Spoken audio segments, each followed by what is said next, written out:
জেলার সবচেয়ে বড় অফিসার ডিএম সাদিয়া এক সকালে সাধারণ পোশাকে কোনো সরকারি উজ্জ্বল্য ছাড়াই বাজারে সবজি কিনতে পৌঁছালেন।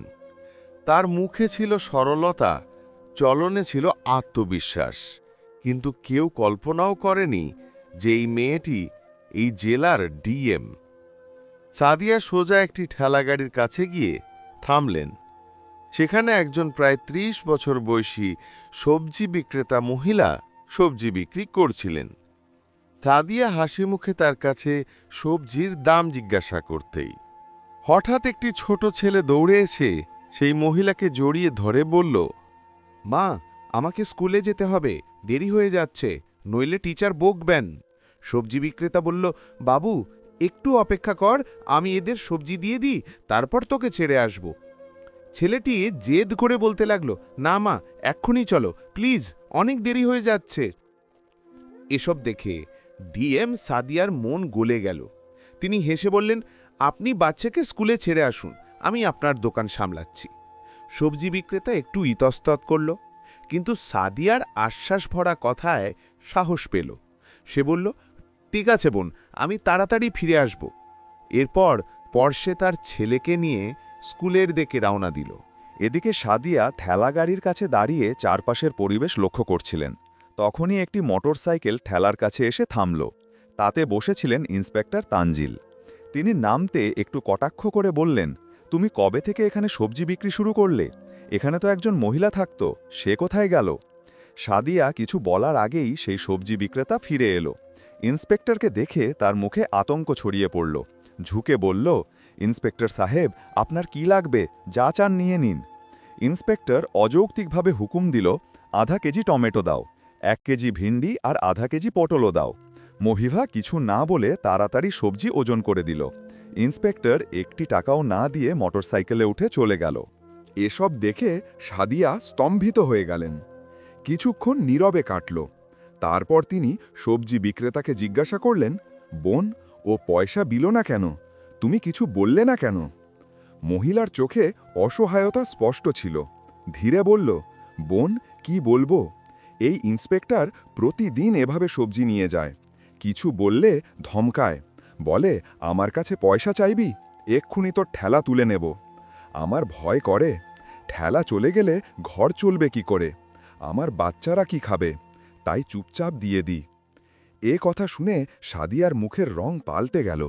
তিনি ভেতর থেকে রেগে উঠলেন। তিনি বিশ্বাস করতে পারছিলেন মা যে আইনের রক্ষক নিজেই আইনের উপহাস করছে। গম্ভীর স্বরে তিনি বললেন, বোন, এখন থেকে এমন হবে না। আমি এখন তোমার সঙ্গে আছি। ন্যায় বিচার করানো আমার দায়িত্ব। তুমি একটা কাজ করো, আমার নাম্বার নাও। কাল তুমি নয়, আমি ঠেলাগাড়িতে থাকব, তুমি বাড়িতে আরাম করো। বাকিটা আমি দেখে নেব ওই ইন্সপেক্টর পয়সা দেয় কিনা। আর যদি না দেয়, তবে আমি তাকে আইনের শক্তি দেখাব। মহিলার চোখে অশ্রু ছিল, কিন্তু প্রথমবারের মতো তার মধ্যে স্বস্তি ও আশার আলো ফুটে উঠল। পরের সকালে সাদিয়া একজন গ্রামের মহিলার ভেষ ধরলেন। না কোনো মেকআপ, না কোনো পরিচয়।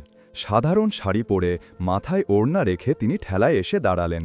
ঠেলায় প্রচুর সবজি সাজানো ছিল, সব কিছু প্রস্তুত ছিল। কিছুক্ষণের মধ্যেই ইন্সপেক্টর তানজিল তার মোটরসাইকেল নিয়ে সেখানে পৌঁছাল। তিনি মোটরসাইকেল ঠেলার কাছে রেখে তীক্ষ্ণ দৃষ্টিতে বললেন, কি ব্যাপার, আজ আবার তুমি এখানে? তুমি ওর কে হাও? কালও তুমি এখানে ছিলে, আজও তুমি? সাদিয়া তখনও গ্রামের একজন সাধারণ মহিলার রূপে দাঁড়িয়েছিলেন।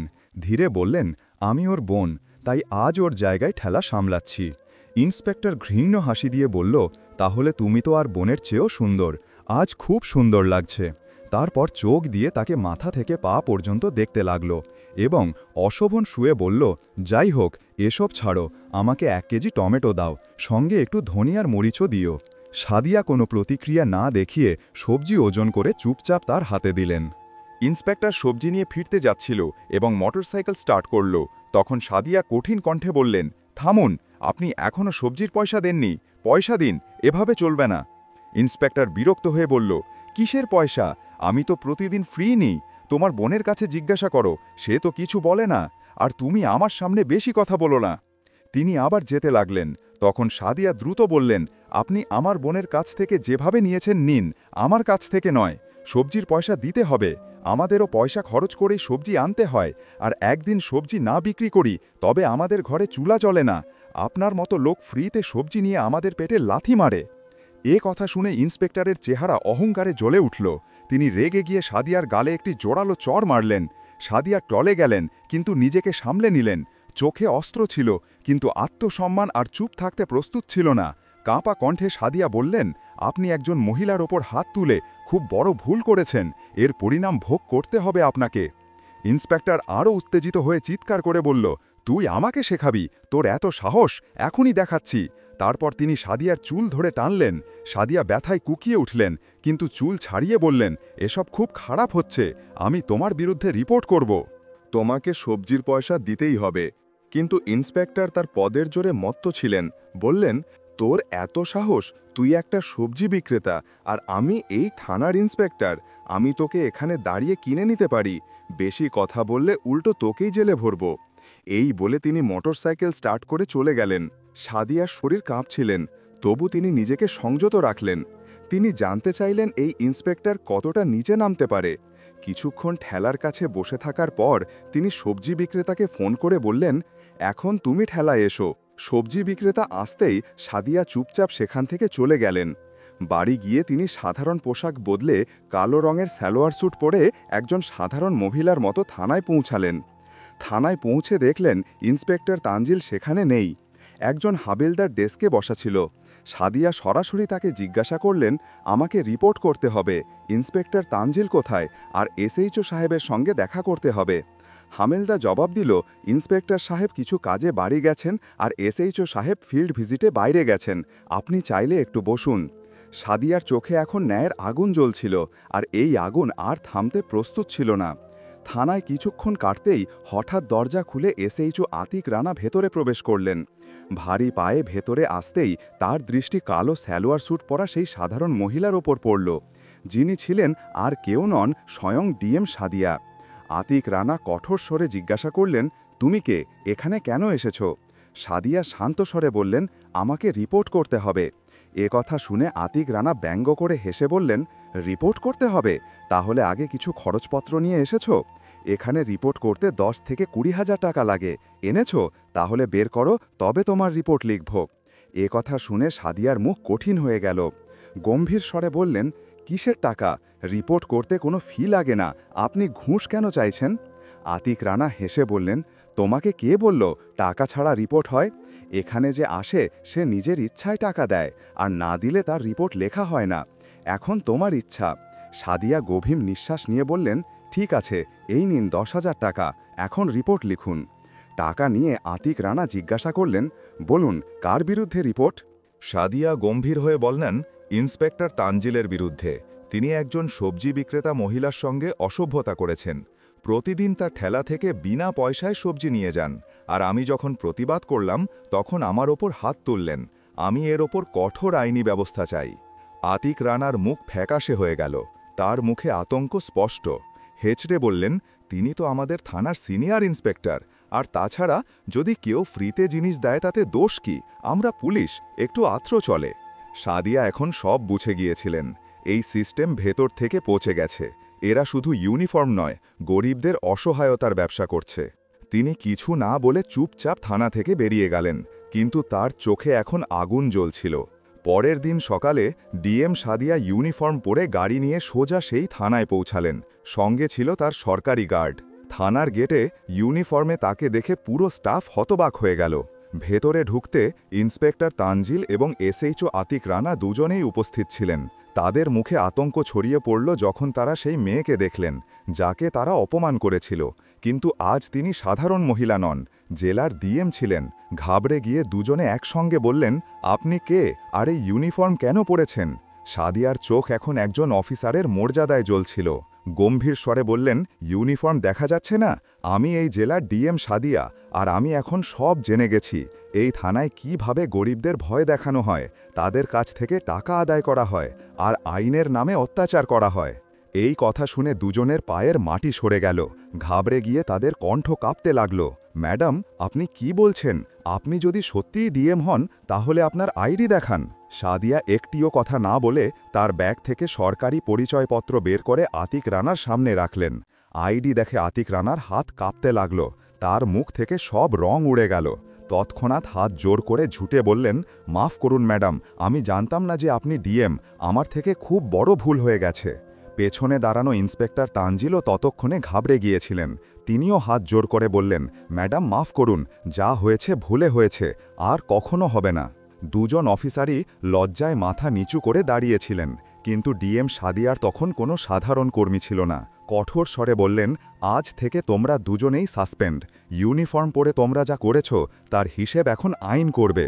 এই জেলায় এখন গরিবদের অপমান হবে না, আর ইউনিফর্মের আড়ালে লুটপাটও হবে না।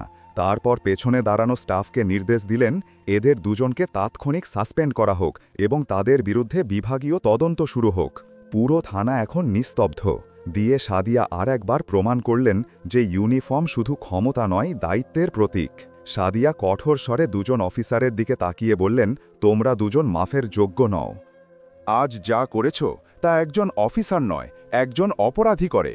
আমি যদি তোমাদের মাফ করি, তোমরা আবার একই কাজ করবে, আবার কোনো গরিবকে পিষবে, আবার কোনো নিরহের কণ্ঠরোধ করবে।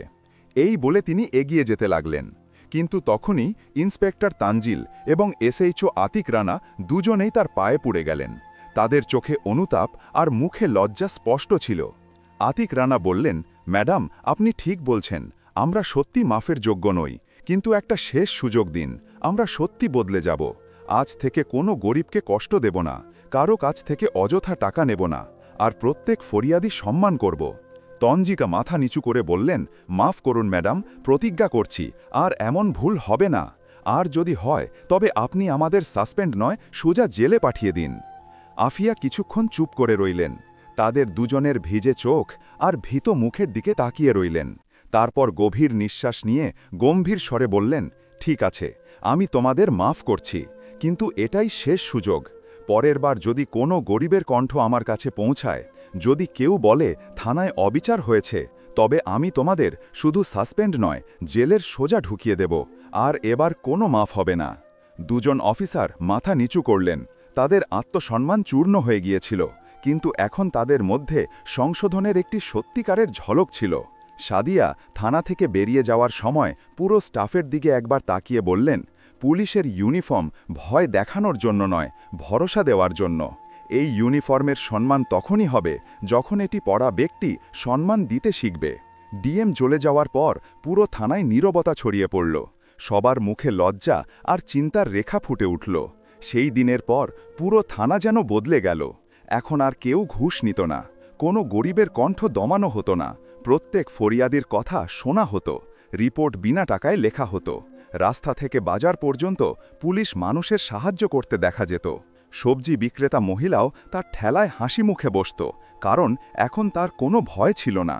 এই গল্প আমাদের শেখায় যে সাহস আর সততার চেয়ে বড় কোনো শক্তি নেই। যদি কোনো পদে বসা ব্যক্তি অবিচার করে, তবে তার ইউনিফর্ম নয়, তার কর্ম কথা বলে। আর যখন সত্য বলার মানুষ উঠে দাঁড়ায়, তখন পুরো সিস্টেম বদলে যেতে পারে। যদি এই ভিডিও আপনার পছন্দ হয়, তবে একটি লাইক করুন। গরিবদের কণ্ঠ আরও মানুষের কাছে পৌঁছানোর জন্য আমাদের চ্যানেল সাবস্ক্রাইব করতে ভুলবেন না।